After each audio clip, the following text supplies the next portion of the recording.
Number one, this may be a little bit annoying for you. It is for me too. Number two, I'm so very tired. It's been a long day, it's been a long week, but we are here. And something I want to talk about real quick, just before I get into everything, is the idea of consuming, processing, and then creating. I feel like I have been processing a lot this past month. I feel like I have been consuming a lot this past month, whether it be YouTube videos or books or podcasts or conversations. I feel like I've been consuming, and I feel like I've been processing in those conversations and in those podcasts and in those things. But something I'm really challenging myself to do is create.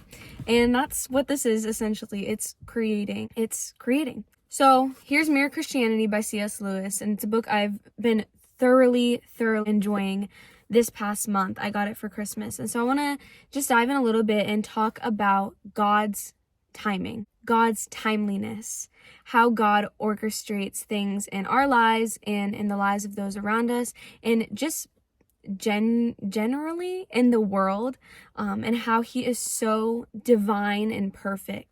Lewis talks about God's timeliness in the fourth book of this book. The fourth book of this book, if you know, you know. And it's in the third chapter, and the title is Time and Beyond Time. He talks about how God is not in our past and he's not in our future. And by that I mean God obviously knows what you did in your past. God obviously knows what you're going to do in your future. But because God is so just perfect in the way that he is, he exists in the now. He exists in the present, but he also exists in the past and the future. It's confusing, but the idea is that he's both and, right? He's both and. He can do literally anything. God exceeds time. God is the creator of time, so he exceeds time.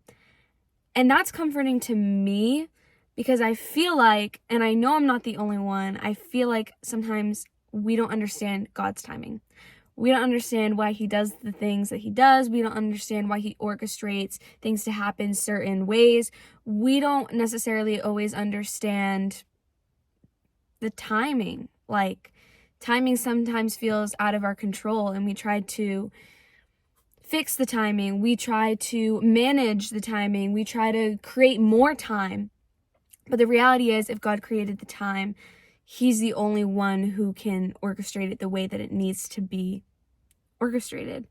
So God knows what happened in my past. He knows what's happening in my present. He knows what's going to happen in my future. But he's also just kind of not even looking at those things. He's kind of in a way just looking at me. Let me read this quote out for you. It says that for God, all the days are now for him. All the days are now. He exceeds time. Says he does not remember the things you were doing yesterday. He simply sees you doing them. Because though you have lost it yesterday, he has not. And he does not foresee you doing things tomorrow. He simply sees you doing them. Because though tomorrow is not there for you, it is for him. So moral of the story becomes, God sees you. God sees you and you not understanding the plans and purposes that he has for your life. God sees you in the darkest days of your life. God sees you in the most joyous days of your life. God sees you. It's not about the timing. It's not about the past. It's not about the present. It's not about the future. It's about God seeing you and God knowing you. And thank God we have a God that is so close and that loves us so much that he doesn't care. He's not judging. He's not looking down on our past, and he's not hating us for what's going to happen in the future. We're going to betray him. We're going to fall short of his glory. But God sees you in the present. He sees you in the right now. He sees you. He chose you. He loves you. So don't be so wrapped up in the timing. Don't be so wrapped up in the timeliness of getting it right. God sees you. He knows you. He loves you. And he's going to orchestrate it all out for good. At the end of the day, it's not about what's happening here on earth. Obviously, these things are important, and we need to get people, we need to get heaven into people, and we need to get people into heaven and all that comes with that. But God sees you, in the timing, it's going to work out how he has it to be. So just rest in that kind of thought today. Rest in the thought that God is in the right now.